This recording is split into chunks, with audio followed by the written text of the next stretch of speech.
மனித இறப்புக்குப் பின் உடல் என்ன செய்யும், ஆன்மா என்ன செய்யும்?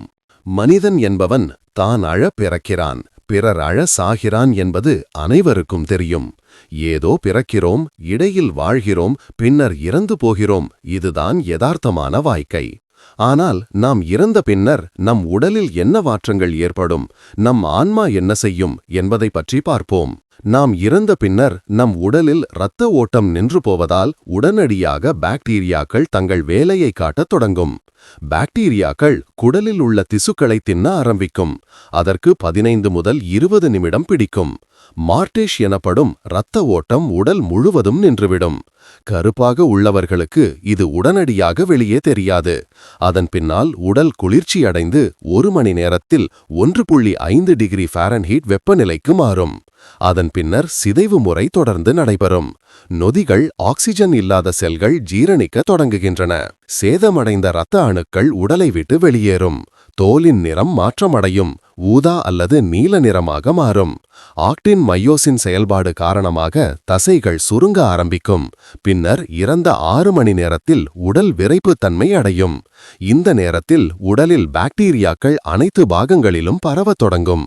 இதயம் முதல் உடல் முழுவதையும் பாக்டீரியாக்கள் ஆக்கிரமிக்க 58 மணி நேரம் எடுத்துக்கொள்ளும். இந்த செயல் தொடர்ந்து நடைபெறும்போது கடைசியாக உடல் எலும்புக்கூடு நிலைக்கு மாறும். தற்போது எம்ஃபார்மிங் முறையில் உடல் பதப்படுத்தி வைக்கப்படுகிறது. ஆதிகாலத்தில் வினிகர், வைன், தேன், பிராந்தி இவற்றை கலந்து உடலை ஊறுகாய் போல் பதப்படுத்துவார்கள். இதனால் உடல் அழுகுவது தாமதப்படுத்தப்படும். தற்போது எம்ஃபார்மிங் முறையில் பார்மால்டிகைடு கரைசலை பெரிய தமனிகள் வழியாக செலுத்துவதால் உடல் உயிர் உள்ளது போன்று இருக்கும்.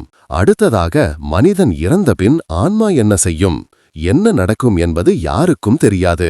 உடலை விட்டு ஆன்மா வெளியேறுவதற்கு ஒரு பெரிய போராட்டமே நடக்குமாம்.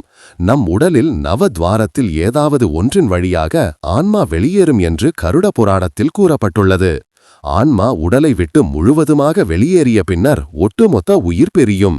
மூலாதார சக்கரம் அல்லது பிற துவாரங்கள் வழியாக ஆன்மா மீண்டும் உடலுக்குள் போக பயங்கரமாக முயற்சி எடுக்குமாம். அதனால்தான் 2 கால்களில் கட்டை விரலை சேர்த்து கட்டி ஆசனவாயை மூடிவிடுகிறார்கள்.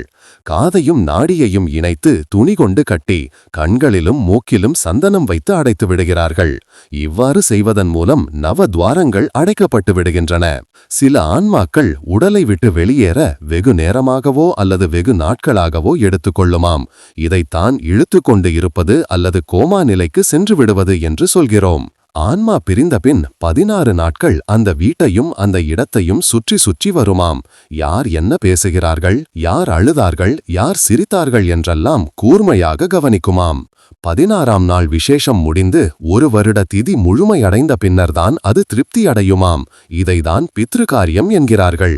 எனவே இறந்தவர்களுக்கு 16 நாள் விசேஷமும் அதன் பின்னர் வருஷ திதியும் கண்டிப்பாக கொடுக்க வேண்டும் என்பது நம்பிக்கை.